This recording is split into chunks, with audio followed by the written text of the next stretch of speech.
L'esport d'endraire ho feia ja 30 o 31 anys, perquè un temps estava en l'esport d'Escanonja i mon pare tenia la barca allà.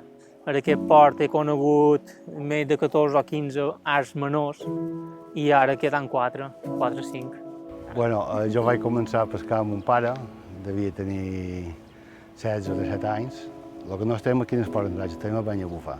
Podem fer dos tipus de pesca dins les reserves, que és el palangró i després feien el tipus d'art que és la moruna, que és un art de parada que està 3 mesos al mateix puesto. Pues ara estem a estendre la sipi. Ara pràcticament sipi, però home, sempre hi ha un pot de morralla, 4 escorpes, qualque rata, qualque carroget, un pot de peix variat. En la moruna el 90% són sirvioles. L'altre hi pot haver esporàdicament cànteres, hi pot haver espets, hi pot haver un escorball, sards.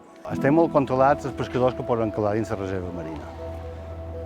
Poden calar que tenim base aquí en esport d'endratge, tot això de pesca professional. El pescador que realment estima la mà ni embrutarà la mà ni farà res que no sigui beneficiós per la mà, m'entens? La mà s'ha d'estimar, la mà, s'ha de respectar la mà. L'hem de cuidar.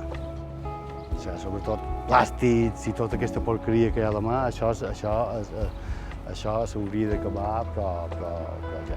Nosaltres ara aquí a la Dragonera encara és un poc pres, perquè fa poc temps que s'ha fet la reserva. Però jo crec que això en un futur pot ser beneficiós per tothom. La quantitat de peix que hi ha dins la reserva també fa poc temps, no sé si fa 2 anys, i en 2 anys tampoc el peix se regenera tant.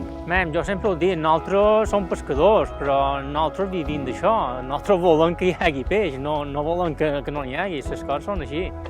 I sense reserva se cria tant de peix, claro. És una cosa que si ho durs de dins i ets pescador, tu voldràs que sempre hi hagi peix, entens? I les reserves, crec que en el futur, no estem xerrant d'un parell d'any més, que els peixos almenys agafin un tamany més gros.